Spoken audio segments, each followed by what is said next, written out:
Labdien! Ir sākusies mūsu izaicinājums 7. diena. Jau nedēļu kopā esam ar jums tikušies video, zīmējuši dažādas interesantas lietas un tēmas. Un šodien zīmējumu naudas piesaisti. Kāpēc tieši naudas piesaisti? Jo kamēr vakar zīmēju mūsu iepriekšējo vēlmju zīmējumu, sapratu, ka Ziemassvētkos mēs katrs vēlamies savu tuviniekiem, varbūt sev vai kādam citam iepriecināt. Un, respektīvi, parasti mēs sagatavojam dāvanas. Un, lai dāvanas sagatavotu foršas, patīkamas un pēc iespējas vairāk savu tuvos un sevi arī palutinātu, protams, mums nepieciešama nauda. Tātad šodien mēs pazīmēsim tēmu, algoritmu, ko es piedāvāju zīmēt tieši par naudas tēmu. Lai mēs varam atļauties sev ko interesantu nopirkt savu mīļajam un vienkārši forši pavadīt šīs te decembra dienas. Nu ko, aiziet. Pirmais, ko mēs darām, mēs iezīmējam apli. Šis te aplis būs neliels, tas simbolizēs to, kur finansiāli šobrīd es atrodos. Respektīvi, katrs var ierakstīt šo te summu, kas viņam šobrīd ir, piemēram, 1500 eiro. Tā ir tā summa, kas ir šobrīd mēnesī man. Un nākamā summa, tad būs aplis, ko es vēlētos, lai man būtu. Pirms šīs aplis jau būs lielāks, protams. Tā nedaudz aizzīmējos, zīmēju tādu lielāku apli.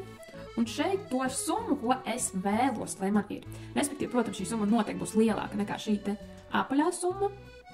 Tāpat varam ierakstīt vairāk no 1500, bet 1000 eiro mēnesī. Un šī summa, piemēram, 2000 eiro mēnesī man būtu nepieciešams, lai es aizvērtu visu savas vēlmes, savas vajadzības. Un nākamais solis, ko mēs darām, mēs šajā te aplī, šajā te brīvajā vietā iezīmējam, kā mēs to tērēt. Varbūt, ka dažs labs ir saplānojis savu kādu ceļojumu, kāds labs varbūt jau zina, ka grib nopirkt jaunu mašīnu, kādu iekārtu, cik tagad ir Ziemassvētku atlaides vai vēl kaut kāds ideālais piedāvājums. Kāds varbūt plāno iegādāties mājokli, kādam ir nepieciešams priekšdāvinām, priekš visiem, kāds grib varbūt savu ģimeni kaut kur aizvest. Protams, šajā zonā arī mēs zīmējam, jo tās ir pagaidām ārpus mūsu uztveres zonas, kad iespējams mums ir kāds vēlmes, kas maksā vairāk nekā mēs pat šobrīd varam iedomāties, ka mēs vairāk par tiem 2000 eiro nepieciešams mēnesī. Un var iezīmēt arī tādu figūru, kas tā kā ir zīmējumā, bet kaut kur tālāk viņai beidzas šī forma, un viņa ir kaut kas lielāks, nekā mēs spējamies iedomāties. Un nākamais, ko mēs darām, nākamais mūsu uzdevums ir 1 eiro lietas. Bet šajā gadījumā mums svarīgi ir, lai mēs šo te apli visā apaļošanas procesā pazaudējam. Tas, respektīvi, lai mēs izejam no šīs situācijas, kurā mēs esam, mēs šo te apli tādu tā kā izšķīdinam visā kopējā telpā.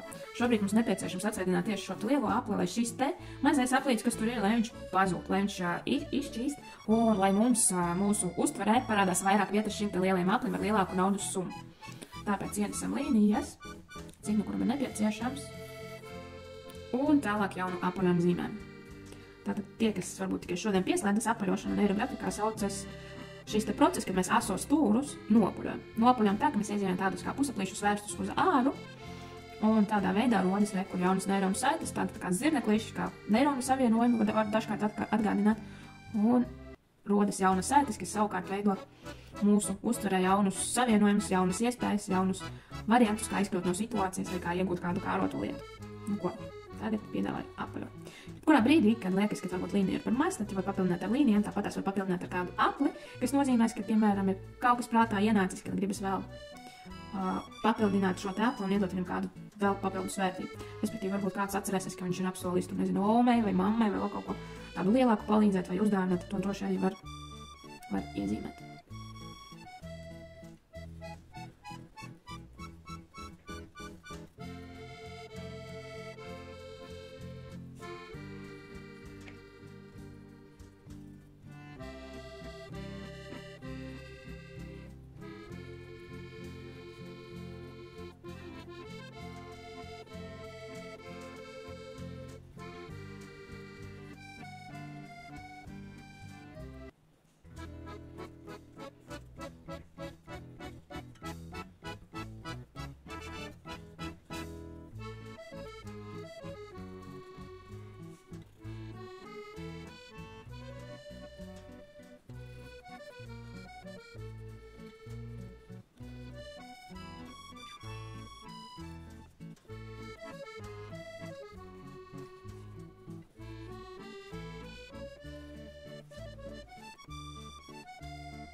Ko? Esam pabeiguši krāsot. Tagad ienesim zīmējumā krāsiņas. Šodien turpināšu krāsot ar zīmuļiem. Vienā krāsā vismaz 2-3 krāsu laukumiņus.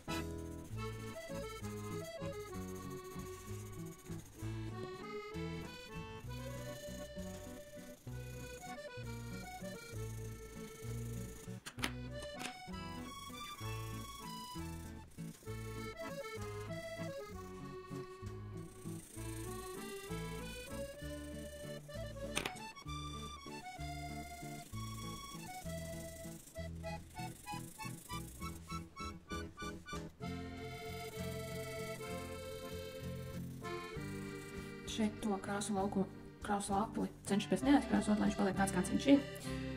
Jo mēs gribam no viņa izaugt, mēs gribam lielākas iespējas, tad krāsojam visu pārējo, izņemot to. Atstāsim viņu kā foniņu. Lai viņš tā kā mūsu darbiņā izšķīst. Tā kā apļiem laikam. Vēl nebija pusaplis tāds liels.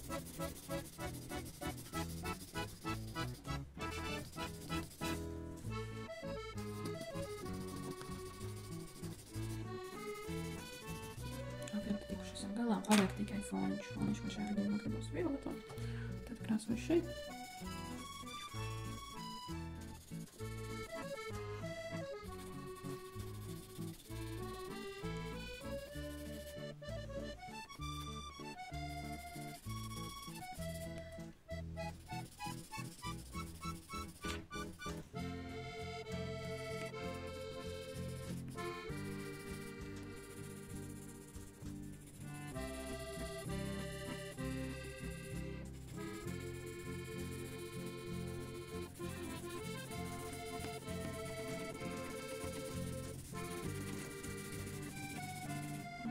Mēs esam pabeiguši krāsot, nākamais tā kā mēs atceramies, nofiksējam savu rezultātu, ko mēs vēlamies iegūt. Tā, es viņu nofiksēšu šo taušu krāsu. Šajā gadījumā es vēlos šo rezultātu 2000, ko es iezīmēšu lielais aplis.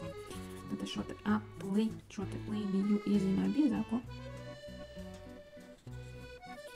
Lai pa gabalu var pateikt, ka tas ir tas mans aplis, tas ir mans fiksācija rezultātu, ko es vēlos iegūt.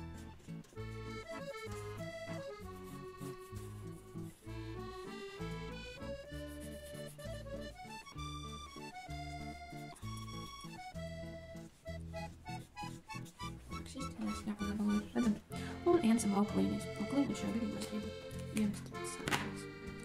Lai man ir sarkanas.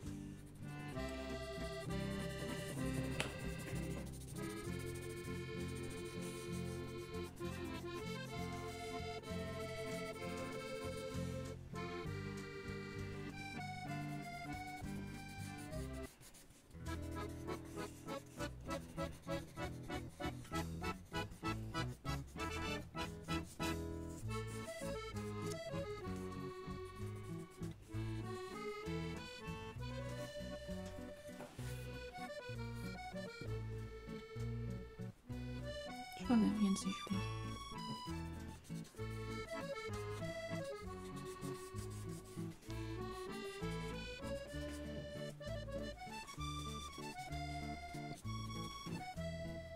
Nu ko, mūsu darbiņš šodien ir paveikts.